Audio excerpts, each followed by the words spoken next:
กับฟันพบกันที่ไรก็เรื่องใหญ่น้ำกับไฟถ้าไกลกันได้ก็ดีหมากับแมวมาเจอกันสู้กันทุกทีต่างไม่เคยมีวิธีจะพูดจานกกินโครงโอลงมากอบโรงนกเอี้ยงอ้อยอีเอียงเถียงกันตลอดเวลาเสือกับสิงก็คมกันขอเป็นเจ้าป่าต่างไม่ยอมจะพูดจาตกลงกัน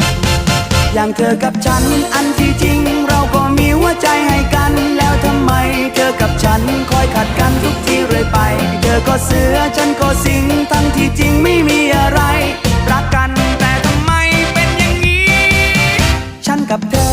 ต้องเจอกันอีกตั้งเท่าไหร่แล้วเมื่อไรจะพูดดี